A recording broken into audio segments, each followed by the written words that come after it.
thought I could control everything. I was so wrong. Kayla had built an empire by the time she turned 36. Her tech company employed over 200 people across Lagos and Abuja.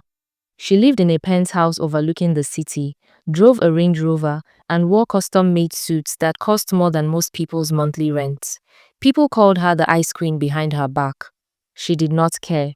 She had watched her mother become smaller and smaller throughout her childhood, always adjusting herself to fit her father's moods and demands. Her mother had been brilliant once, a lawyer who gave up her career to support her husband's political ambitions. Kayla learned early that marriage was a trap that required women to shrink. She refused to do it. But she wanted a child. The wanting grew stronger each year until it became an ache she could not ignore. She considered sperm donors but dismissed the idea. She wanted to choose the father herself, to see him, to know exactly what genetic material would create her baby. She spent 8 months researching. She attended events, studied men from a distance, asked careful questions. Then she found Chris. He owned 3 successful nightclubs in Victoria Island. He had been a national basketball player before an injury ended his career. He was intelligent, quick-witted, and handsome. Women flocked to him. There were rumors about Chris, whispers about connections to dangerous people. Kayla told herself she did not care. She only needed his genetics, nothing more. She approached him at his club one Friday night. The attraction between them was immediate and electric. They began seeing each other. Kayla was careful, deliberate. She tracked her cycle, chose the right moment, and got pregnant. She ended things with him immediately. She stopped returning his calls, blocked his number, and assumed he would move on to the next woman. Men like Chris always did. She was 6 months pregnant when he walked into her office unannounced. His eyes dropped to her swollen belly, then back to her face. Is that baby mine, Kayla? No, why would you think that? Kayla, The baby belongs to someone else, someone you don't know. Trust me, Chris, you weren't the only one. you're lying to me. Excuse me? I can feel it, Kayla, deep in my gut. That baby is mine. You don't know what you're talking about. I know you. That's my child. Get out! I have important meetings, important work. You need to leave my office now! Kayla, you need to calm down. All that anger, it's not good for the baby. I'll be back soon. Real soon. After he left, Kayla sat down and put her head in her hands. What had she done? She had researched Chris for months, studied him carefully. He was supposed to be the type of man who moved from woman to woman without looking back. He was not supposed to care about some unexpected pregnancy. She had made a terrible mistake. For the first time since she started this plan, she wished she had just gone to a sperm bank like everyone suggested. Anonymous donor, no complications, no man showing up at her office with that knowing look in his eyes. The following weeks felt wrong. Kayla could not shake the feeling that someone was watching her. She noticed the same car parked outside her building on different days. A man in a coffee shop who seemed too interested in his newspaper. Another man who always appeared at the gym when she was there. She told herself she was being paranoid, that pregnancy hormones were making her imagine things. But she knew better. Chris was having her followed. He wanted proof, wanted to be ready when the baby came. She hired her own security team, had them sweep her apartment for cameras and listening devices. They found nothing, but the feeling of being watched never went away. Kayla threw herself into work, preparing her company for her maternity leave. She made plans to have the baby at a private hospital, told only her assistant the location. She would have her daughter take her home and somehow keep Chris away from them both. But late at night, lying in bed with her hand on her belly, she felt the weight of what was coming. Chris was not going to disappear. He believed this baby was his, and men who believed things with that kind of certainty did not give up easily. Stop running! No, please. You can't get away!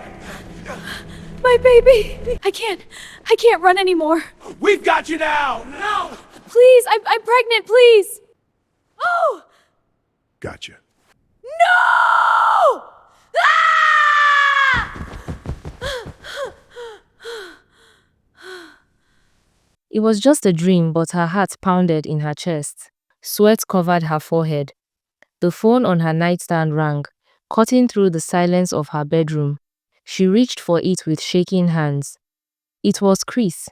He asked if they could meet and talk. He said her avoiding him would not solve anything. They needed to figure this out. A DNA test would prove he was the father, and the law would give him rights.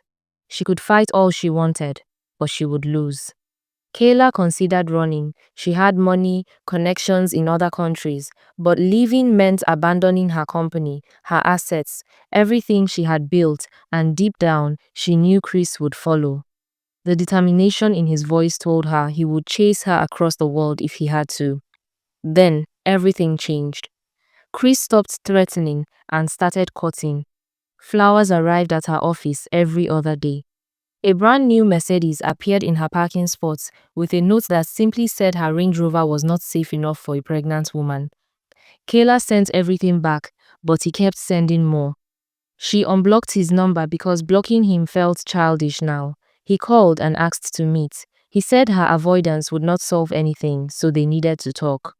They met at a quiet restaurant, and Chris made his proposal simple. Let him be part of her life until she gave birth. After that, he would disappear completely. Kayla did not understand.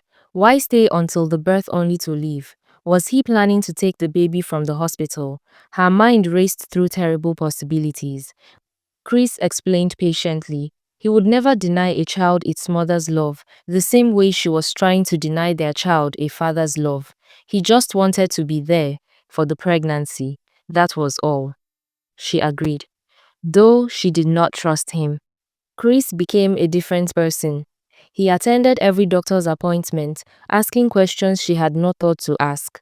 He visited her penthouse and cooked meals because she was too tired. He rubbed her swollen feet without being asked. He was gentle, attentive, and genuinely excited about the baby. Kayla found herself confused. This was not the careless playboy she had studied from a distance. This man was thoughtful and kind. She felt herself softening toward him, but she built walls against those feelings. This was temporary. He would leave. When she was 8 months pregnant, Chris suggested moving into her guest room. She could not stay alone in that big penthouse while heavily pregnant. What if she went into labor in the middle of the night? Despite all her wealth, Kayla had never liked people around her. She had no living staff, no family nearby. She was always alone. It made sense. Chris moved in. The arrangement worked better than she expected. He gave her space, but was always there when she needed him. They watched movies together, talked about baby names, prepared the nursery. Kayla caught herself laughing at his jokes, looking forward to seeing him each morning. Then, labor came fast and hard at 3 in the morning. Chris drove her to the hospital, held her hand through the contractions, stayed by her side through everything. She gave birth to a healthy baby girl.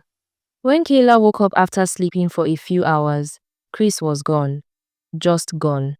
As promised. She felt a crushing disappointment she had not expected. She had to call her assistant to help her home. In her big empty penthouse with her new baby, Kayla felt the silence like a physical weight. She called Chris, asked why he left the hospital. He said simply that he was keeping his promise to her. She did not know what to say. This was what she wanted, what they agreed on. So why did it feel so wrong? Days passed. She missed him.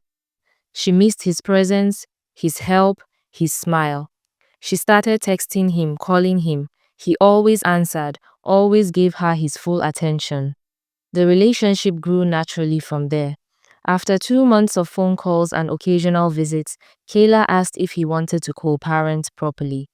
Chris smiled that same slow smile from her office months ago, but this time, it made her heart warm instead of twist with fear. She moved into his house. They were not married, but they were together in every way that mattered. They raised their daughter as a team. One night, after putting the baby to sleep, Chris confessed something. He had liked her from the first moment he saw her at his club, but he knew she was the type of woman who would never let anyone in easily. So when she got pregnant and pushed him away, he made a plan. He knew that taking care of her, Being present and patient would break through her walls. He had been right. Kayla laughed and called him manipulative. But she was not angry. She had tried to use him for his genetics. He had used her pregnancy to win her heart, so they were even. Their daughter grew up in a home filled with love, raised by two strong-willed people who had both learnt that control was an illusion. Sometimes the best things in life were the ones you never planned for.